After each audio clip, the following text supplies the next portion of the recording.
So 7.4 is about parallel lines and proportional parts. So the big reason why on the practice quiz, like that last question, they were not proportional. Do you guys know what I'm talking about? The last question here. The big reason why these were not similar is because they were not parallel. I did not know that those were parallel to each other, therefore I did not know if those angles were the same. So I kind of drew a picture for Dylan earlier, like maybe the triangle actually looks like something like this, where it was just barely not parallel. I mean, of course I'm like making it obvious, but you can't just assume that they're parallel. You have to look for the lines. Okay. So that's why in today's notes, it's important to have two lines that are parallel, because if these are two lines are parallel, that means that this angle right here is a corresponding angle to that one. And if you have two parallel lines, the corresponding angles will be congruent. Same way here, these would be congruent. So as long as these two lines are proportional, you could have two similar triangles. Alright, so triangle proportionality theorem. If a line is parallel to one side of a triangle and intersects the other two sides at distinct points, then it separates the three sides into segments of proportional lengths. So, what we're saying is triangle CBD is going to be similar to triangle CAE. What are proofs? Where? I don't see any more proofs for the rest of the notes. And if I'll hand out the practice test, I don't think there'll be proofs. If there is, I'll make sure it's not on this test. But, I mean, we're not done with proofs, unfortunately. Watching your face fall, it hurts.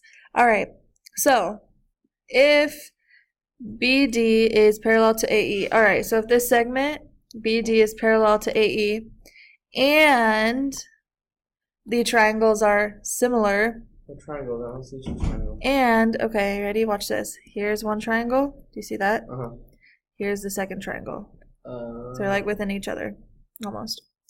Alright, so if those two lines are parallel, and these two triangles are similar, and, what else do we have to have? C to D over C to E. So I'm looking at the proportion between C to D versus this whole side. So I'm looking at the right side of each of my triangles.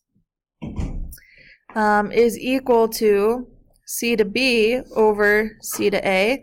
So I'm looking at this side length compared to this one, so that ratio. And that has to be equal to B to D's length over A to E's length, aka all the ratios, we have to have a common scale factor. I have to be multiplying all my sides by the same number, otherwise it's going to look janky. Like if it's going to be similar, they all have to be enlarged by the same amount. Alright. If those two lines are parallel, then the two triangles are going to be similar, and all the ratios of the sides as common scale factor will be matching. Okay, so I kind of drew this for you already. Wait, so but that would mean this side, this angle and that angle would be the same. This angle and that angle would be the same. And then keep in mind this is parallel. Because if I have two parallel lines, these are corresponding, these are corresponding. And then as long as the ratio of all the sides are the same, follow. Okay, are you ready for our first example? Mm-hmm. Okay, seriously, if you're speaking gibberish, just be like, pause. Try to do a better job of allowing you guys to like ask questions as we go, so that way I know you don't understand it. Alright, so here in EFG, so that's this triangle right here. EF is parallel to HL, so those are parallel to each other. Okay, before I go on, I'm going to use what we learned with triangle proportionality theorem, meaning two parallel lines cut by the same transversal, this angle and this angle are going to be the same. Also, here, these two angles, oh my god, I can't draw. If only I can have it be like this. That's an easier one. Alright. I see that the angles are not like The two are not equal to each other, but the corresponding will be equal to each other. All right, so it says EH is 9. E to H is 9, so that length right there. H to G is 21. FL is 6. And it wants us to find L to G.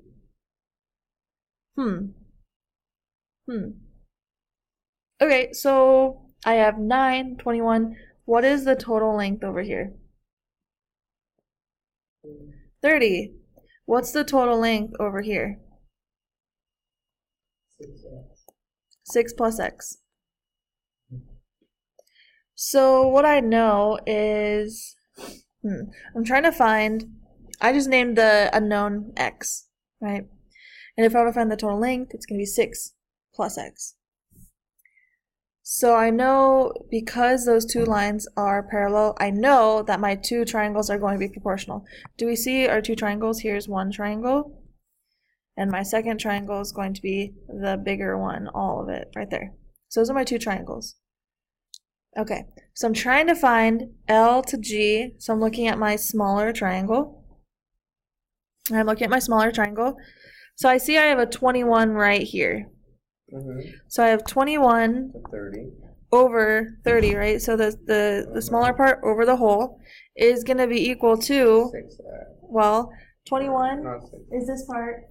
Here, the part I'm interested in, this segment. So I'm looking at this triangle first, the small triangle versus the large. So small over large. So small 21 over large 30. Small x over large x 6 plus x. And then this is what we did before. The new part was seeing the proportionality theorem. Having two lines that were parallel that showed me the corresponding angles were congruent, therefore the triangles were similar. Okay, so I have 21 times 6 plus x equals 30 times x, 30x. Distribute the 21 out. 21 times 6 is going to be 126. Yeah. Plus 21x equals 30x. Subtract 21x on both sides.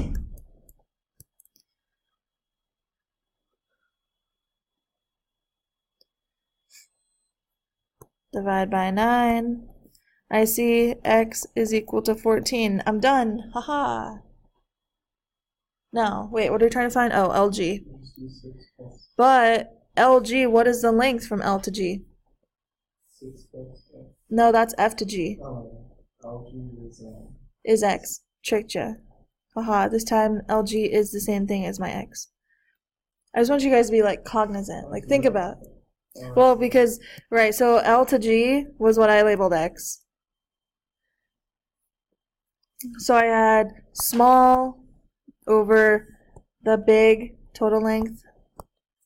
This is what I mean when I say, like, be consistent. So I had the small, 21. The small triangle's 21 over the big triangle's 30. The small triangle, x, over the big triangle's total length, 6 plus x. Set up the proportion I think is hardest. All right, do we have questions over this? Cool. All right, I'm trying to give you some time to marinate in your head. All right, so just like all the other stuff we learned, converse. So we said the proportionality theorem was if two lines were parallel, if, okay, I gotta be more specific. If a line is parallel to one side of a triangle and then they meet at certain points, then then the two triangles are similar and all the side lengths are going to be proportional with the same scale factor. Okay, the converse is the opposite. It's kind of like, the original is like the heads of a quarter. The converse is like you literally flip it, and it's the tail side. So you just flip the if and the then of your hypotenuse and converse. Okay, so converse of the triangle proportionality theorem. If a line intersects two sides of a triangle and separates them into corresponding segments of proportional lengths, so now all my lengths are proportional, then the line is parallel to the third side. Okay, so what this means is if BA over CB, so what I'm doing is saying, okay, hey, look, if this small segment over the total large segment, can you see the yellow? No, No, it's too hard to see. So I'm looking at small segment over the big segment, DE over the total, which is CD. Oops.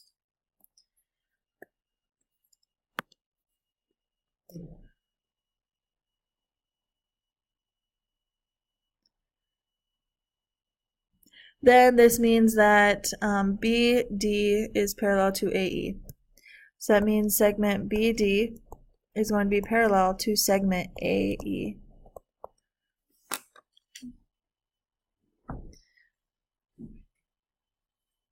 If a line intersects two sides of a triangle and separates the side into corresponding segments of proportional lengths, the line is parallel to the third side. So that means once I prove this, guess what? These two guys are going to be parallel.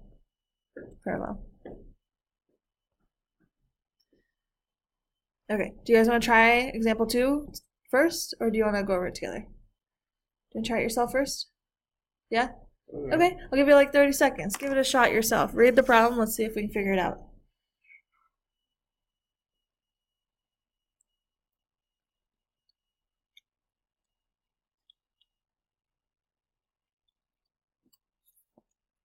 Alright, now that you've had a chance to go over it, Okay. like yourself, give it a shot. We'll go over it together. So first, we're trying to find if this line, NJ, is going to be parallel to MK. That's what we're trying to prove. I can't draw those yet because I don't know if they're parallel. H to M is 15. So this whole length is 15. H to N is 10. So this length right here is 10. It's kind of messy. I'll just write it here. That length is 10. Wait, so how long does that make M to N? 5, exactly. 5. HJ is twice the length of JK. Okay, so if this is X, this length is going to be 2X because it's twice as long. 3x. Yeah. So the whole length is 3X. Okay, so if we look at the converse of triangle proportionality theorem, let me use the same highlighting colors. So here, here, there, there.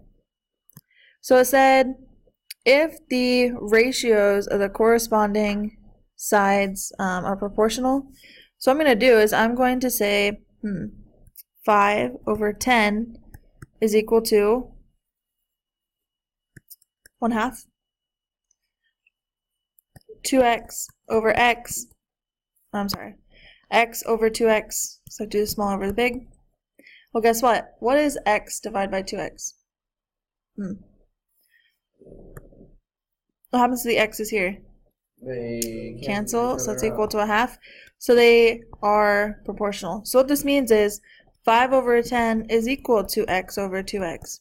I did that on my So check it. Check it. Here, this is saying the same thing.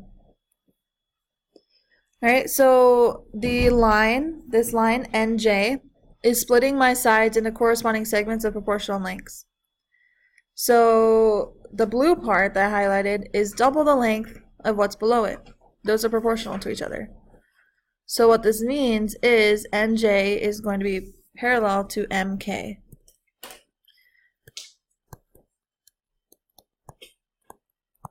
So now I can go through and draw my parallel signs. I did this in a very different way. Oh yeah, and I was thinking of Michael Jackson. Thanks. Alright, MK, yeah.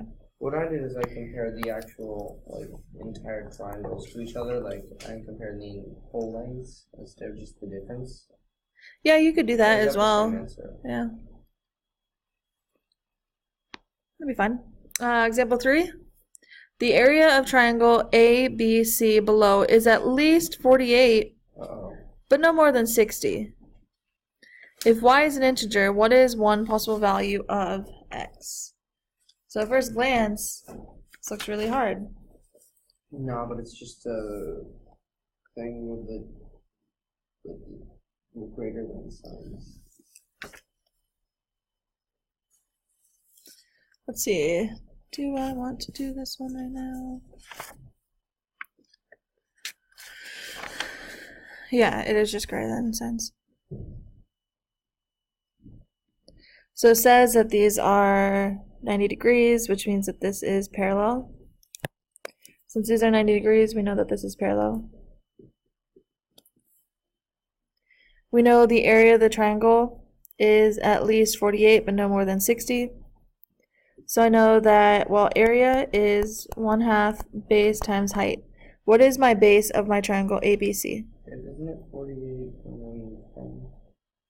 What's my base of my triangle?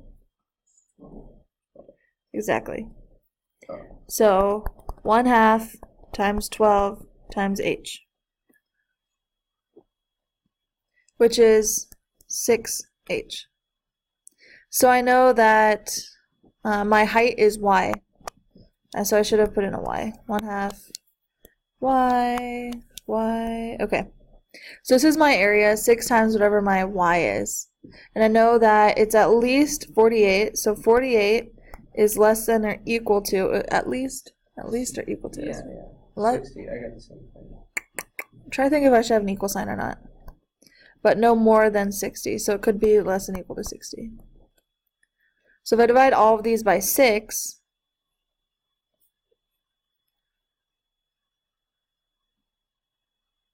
at least 48.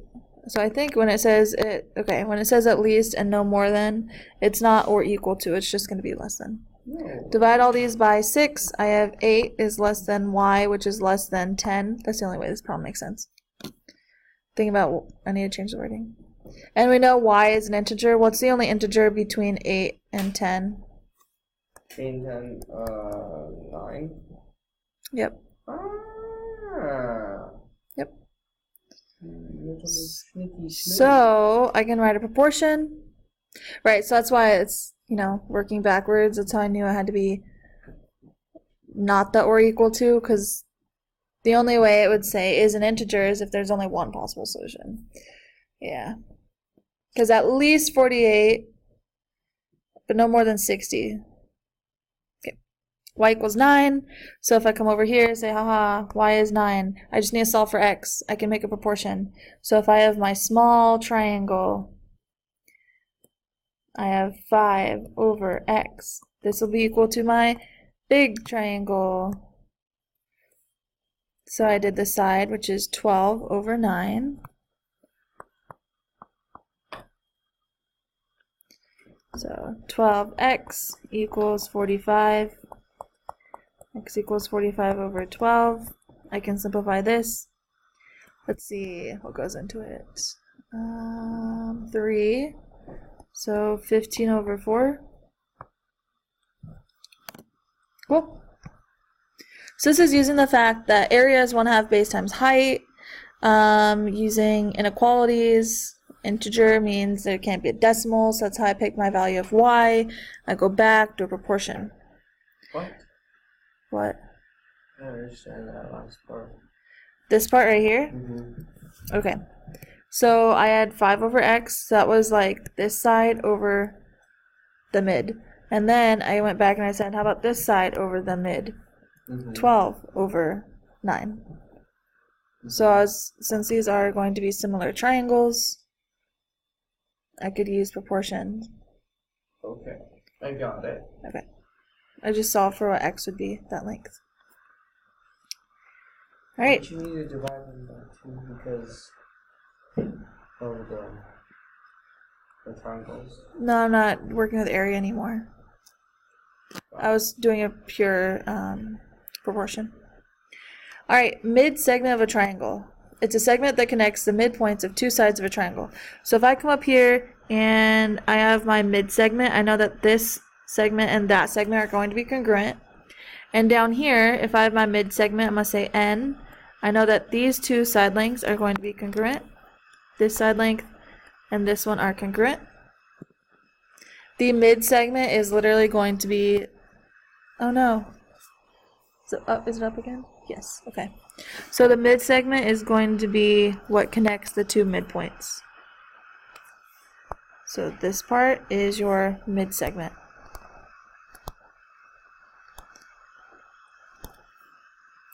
Notice that I use different tick marks because I don't know if the sides of the triangle are congruent or not. But what I do know is N is cutting that side exactly in half. M is cutting the other side exactly in half. All right, so the triangle mid-segment theorem. A segment whose endpoints are the midpoints of two sides of a triangle is parallel to the third side of the triangle, and its length is 1/2 of the length of the third side. Okay, so this is where we're really getting into like the meat. All right, so we worked with proportions in the first lesson. Like we reviewed what they were. Then the next section, we're like, okay, so how do we prove two things are similar? How do we prove two polygons are similar? Third lesson was how do we prove two triangles are similar? And now this fourth one's like, hey, let's put it all together. So if I have two lines that are parallel, I know the corresponding angles will be congruent. All right, and then we're like, okay, cool. So we know what mid-segment is. We're like putting everything together. We've learned this chapter. I don't know if you see where this is going. Okay, just trying to help you like process. So this one, the triangle mid-segment theorem, holy cow. Okay, so not only will these two lines be parallel to each other, right? The corresponding angles will be congruent. These two lines are parallel, but if it's a mid-segment, it's going to be exactly half as long as the like long side on the bottom. So the mid-segment is a segment whose endpoints are the midpoints of a triangle. It's parallel to the third side, the bottom of the triangle, and its length is 1/2 of the third side. So it's super cool. So if CB is equal to AB, CB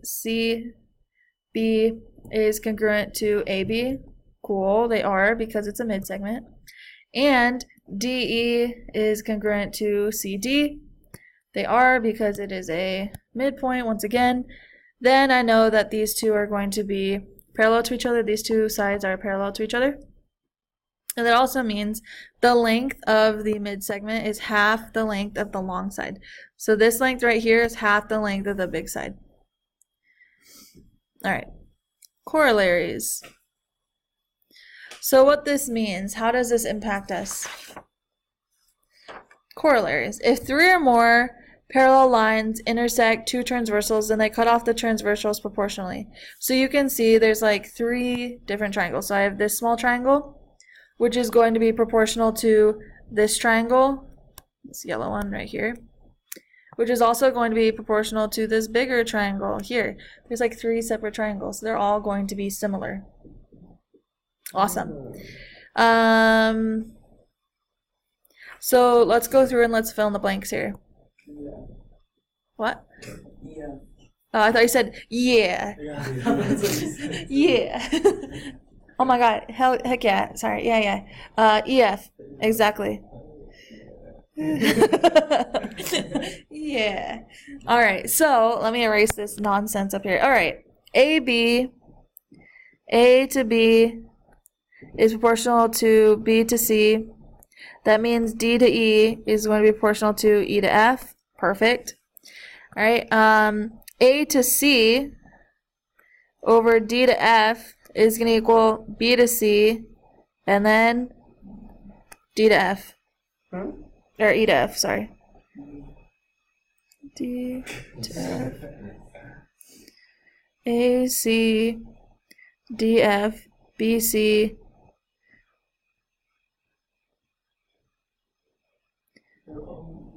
Yeah, they are. Why did I do this? I don't know. Oh yeah, B to C. I drew it wrong. B to C, E to F. Alright, let me erase this again. A to C to B to C is equal D to F. And then, why did I do it that way? E to F, whatever. I don't know. Many more proportions. Alright. Question. Etc., etc., etc. There's so many proportions that we could do. There's so many more proportions we could get from this. Proportions.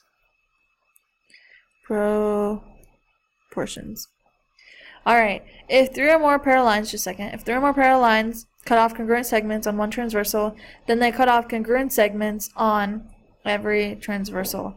if A to B is congruent to B to C, then we can say D to E will be congruent to E to F. So it's almost like we're talking about like the midpoints again. So if they cut off congruent segments, then you know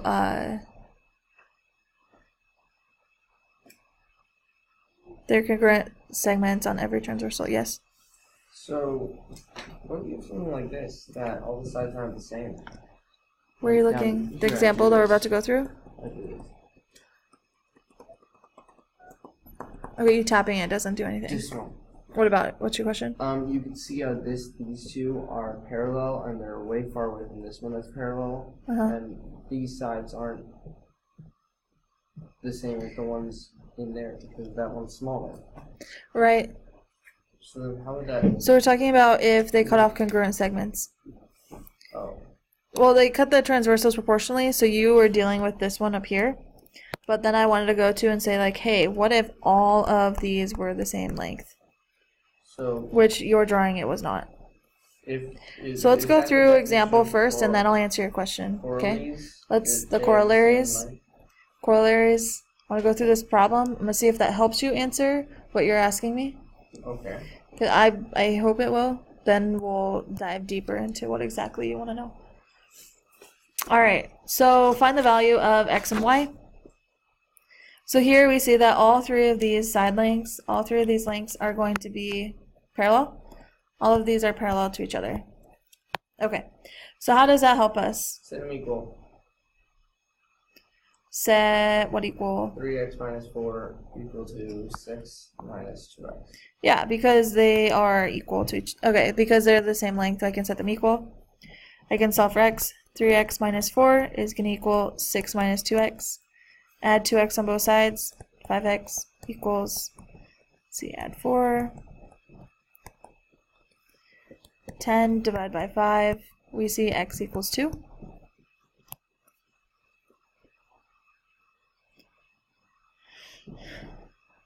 And I'm guessing you can also assume from this that DE and EF are also the same because... So if 3 or more parallel lines cut off congruent segments on one transversal, then they cut off congruent segments on every transversal. So this is the second point underneath the corollaries. Because they cut this whole thing into congruent segments, we know that this is actually going to be equal to each other. Proof. Huh? It's a long proof.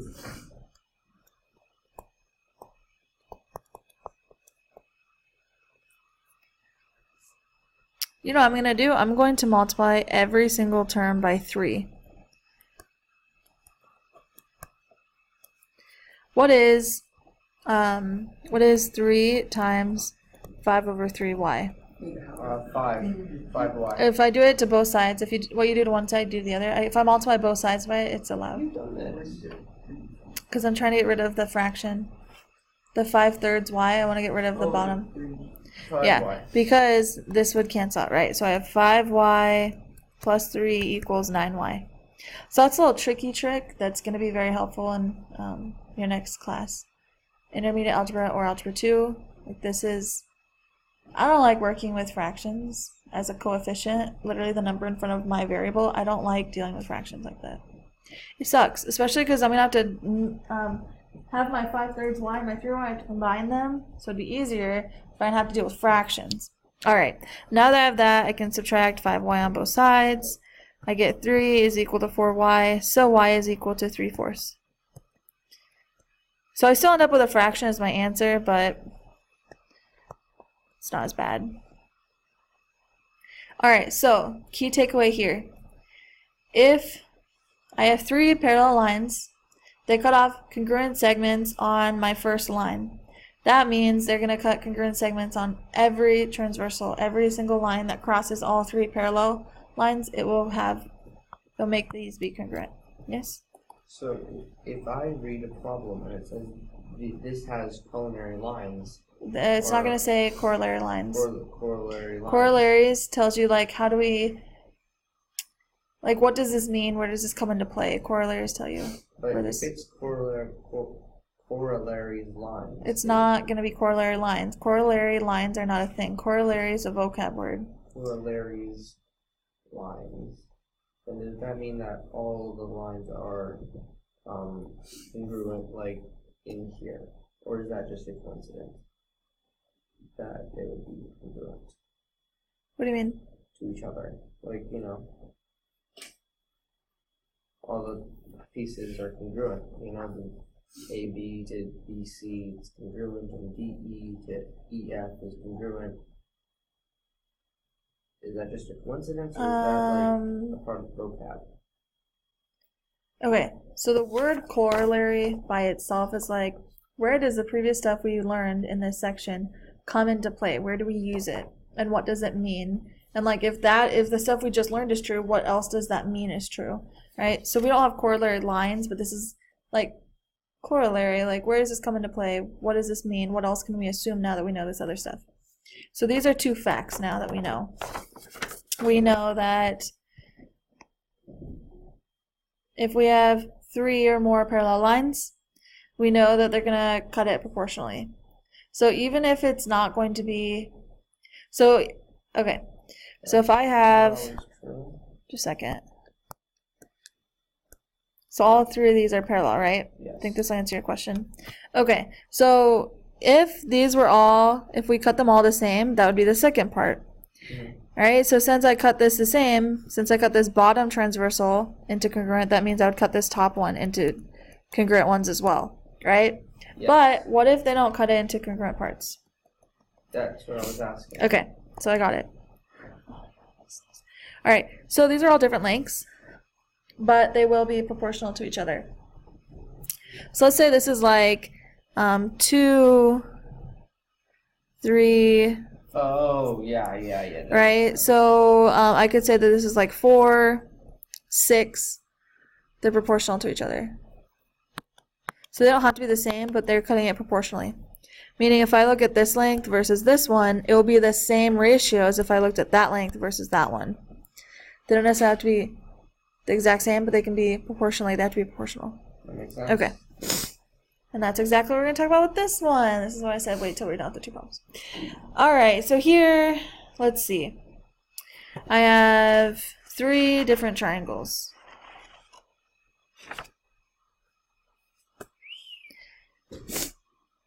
And these are all parallel to each other.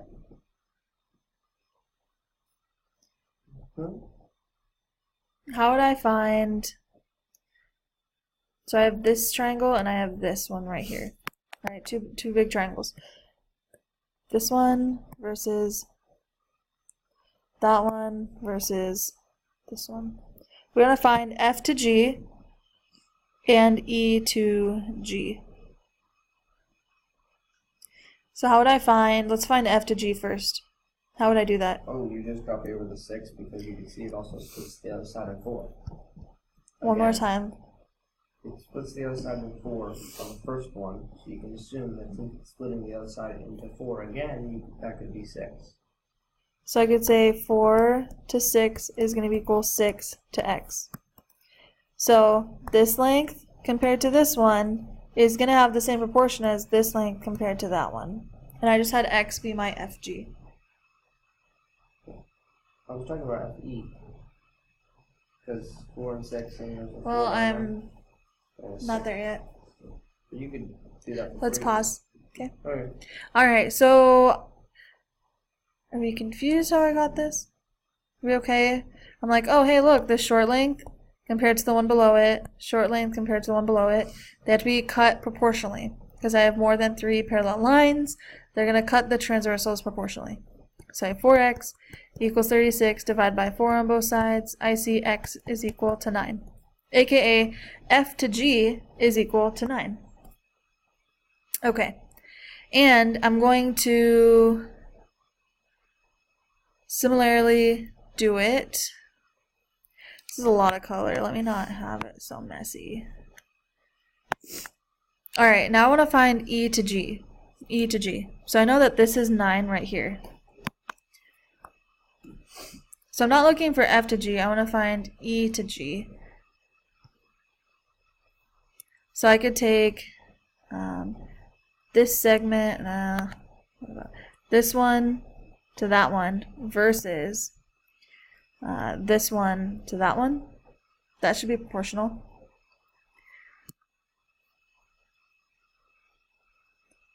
So I'm going to take 4, let me pick a different color. 4 to 6 should be equal to 10 over 9 plus x. Huh? Yep. So I add these. So here, I know it's confusing because I just used x to find f to g, but now I'm like putting it in as a different, just a variable. I could call it y if you wanted to. So I have 36 plus 4x equals 60. Minus 36 on both sides. 4x equals 24. X equals 6. Are we surprised that this length right here is 6? No, because look, here's a 4, here's a 4, so that means this has to be 6, this has to be a 6. Yeah? I got a 6, but I didn't. I'll look at how you did it in just a moment. So if I want to find e to g, I just have to add these together. 9 plus 6 is 15. Awesome. Okay, so we'll pause here. 7.5 parts of similar triangles. So, theorems. Remember, theorems are theories. No. These are things we always had to prove. I don't want to. But I'm just going to let you use them. I won't make you prove them. Because they're long. Geometry honors makes them prove. Theorem, special segments of similar triangles. So, if two triangles are similar, their corresponding altitudes are proportional to the corresponding sides. Interesting. So if you know the scale factor of the triangles from one to another, use that same scale factor for their altitudes.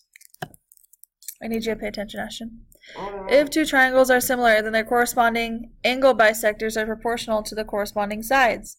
The length of the angle bisector, once again, you just multiply by the scale factor, right? The angle bisector, same scale factor as the sides.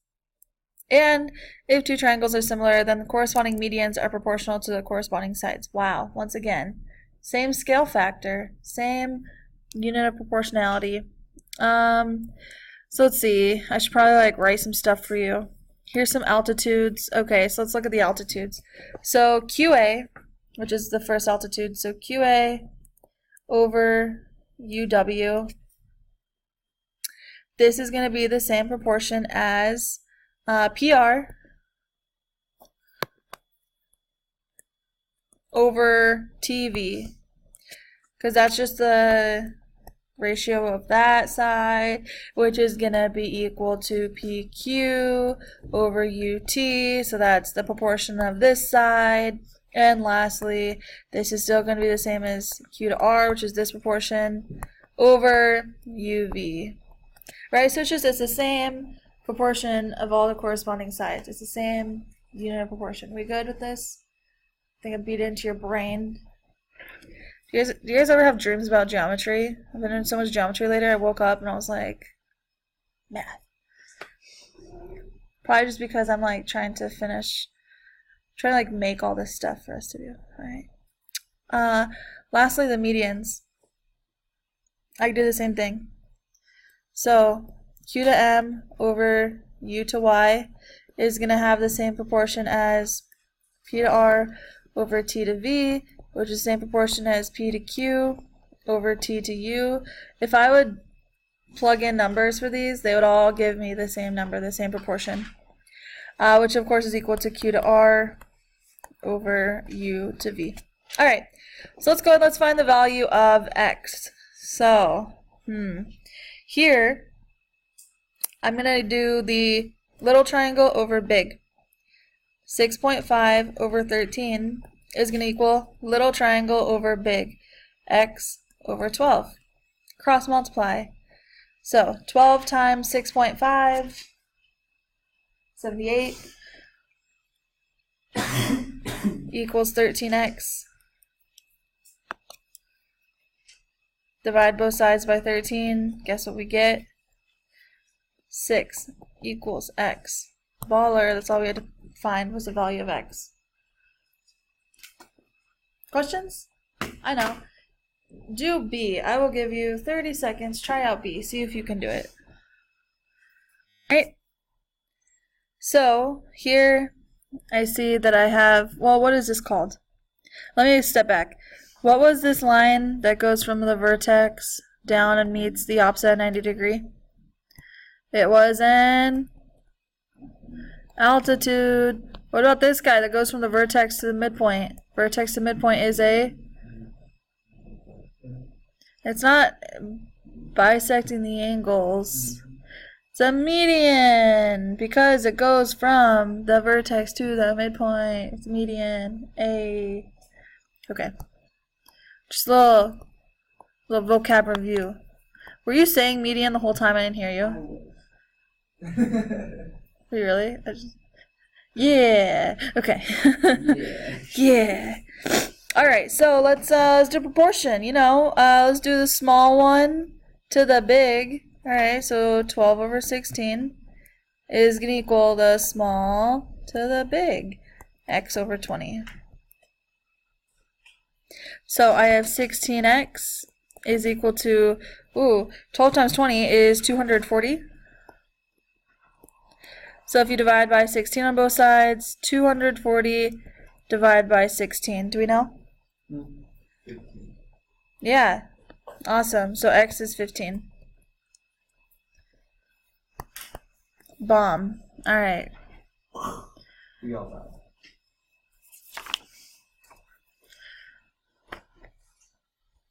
We're good so far. Awesome. It's just the same proportional.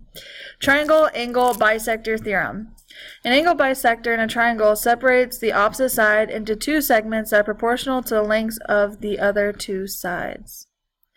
So if JM is the angle bisector, then I know KM, this segment over this one, will give me the same ratio as this segment over this one. Yes. Cool. All right, so I think going over an example would be best. Find the value of x. Okay, so check it. I have an angle bisector. How do I know this? Because look, it splits the angle into two equal parts. Wow. All right. So I know that 9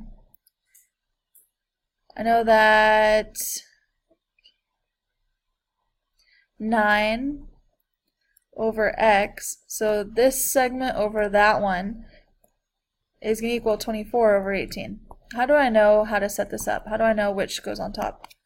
Because 24 and the 18 are sides. Ooh. So the angle bisector pretty much splits my triangle into two small triangles. So I look at the one of the end segments over the other one. And whichever one you picked first, you have to go to like the not the angle bisector, the other leg. So then you're having this leg over that leg. So because I picked to have 9 on top, I had to have the 24 on top. Because I have the one triangle versus the other one. Nice.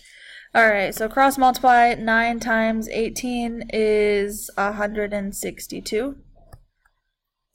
Is equal to 24x. Divide by 24 on both sides.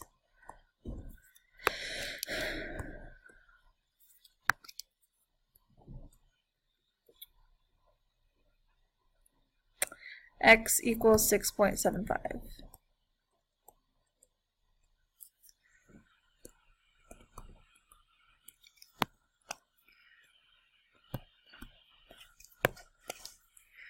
So I want to be very clear, how did I know how to set up? Like, how do I know which one goes on top? Like, I chose the 9 to go on top. I could have done it a different way. I could have said X, right, so yellow end over pink end equals yellow side over green side. And I get the same answer because I'm still multiplying the same things together.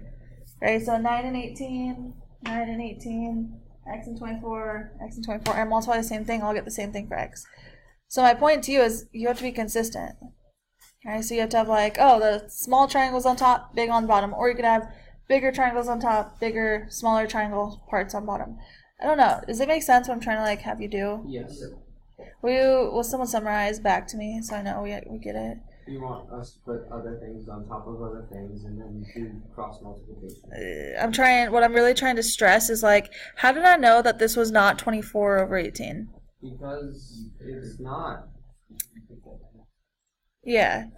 Because I'm wanting the things that correspond, like 8 and 18, I'm sorry, X and 18 were both in this triangle over here.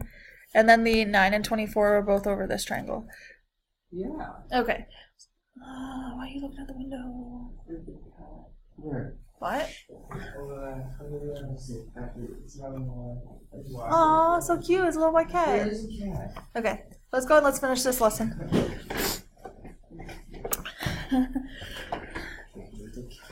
Alright, last problem. Check it. Okay, so I have an angle bisector. Yeah. Alright, so I'm going to split this into like 2 triangles, kind of. I'm a color visual person. Oh, it's 20 minus X. So this length right here is going to be 20 minus X, and this length is X. So I'm going to have the, let's go, Dylan, which one do you want on top, green or yellow? Perfect. We'll do the green on top. So green end, X over green side, 14, equals yellow end, 20 minus X over yellow side, 11. That should give me the same thing. Oh, before I was doing it, compared to each other. Hold on, I want to keep consistent with what I did before. Was I doing side over side? Yeah, okay. Yeah, end over end, side over side. So I have green end over yellow end. 11 over 14. I should get the same thing though. Honestly, I should get the same thing. Yeah, I'll get the same thing. That's why it doesn't matter. Equals the 14. What? 11 over 14. But I did X over 14. Oh, you're right. Equals no, you're not right. 20 minus, oh, sorry, X You're over right. 14 over 11. Yeah, well, no, but 11 is on the Yellow. side of Yellow. 20. Oh, it is. Okay. Yeah. Yeah. Okay. Yeah. You're right.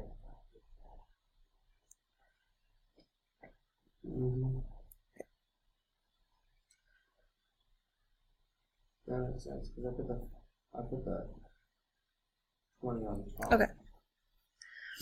And just to be clear, I would have got the same thing if I did X over 14 equals 20 minus X over 11. So I'm going to do it both ways just to show you get the same answer.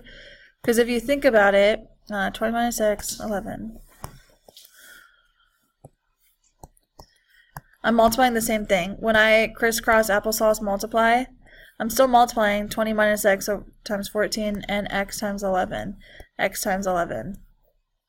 So I have 11X equals, oh geez, 20 times 14's 280 minus 14X. Add 14X on both sides, 25X. Yeah, equals 280. And divide by 25.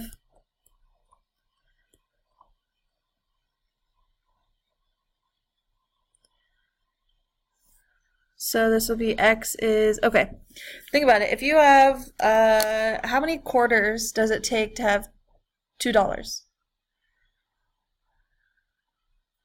8. Okay, how about $2.50? 10. Okay, so if you have $2.80, how many quarters would you have besides other stuff? So if you have 10 quarters, you have 250 cents. 11 quarters, 275 cents. So this is 11 and 5/25, or you could say 11 and 1/5, which is 11.2. Alright, and if I did it on the left side, I would get the same answer. So it shows you either proportion would give you the same thing. It's just you can't, either you have, like, which one's on top and bottom when you're like setting them equal? Either like small side over big side of one triangle, small side over big side of one triangle, or you have to do Like small of 1 over small of 2. Big of 1 over big of 2. Like you have to be more consistent. I don't know. I feel like I'm making it more confusing. Alright, well that's the end of the lesson, so we'll spend the rest of the time doing some homework. How long did I assign this? For 11? Yeah. So we're going to do the practice test, work on homework, and then we'll also do 8.1 today.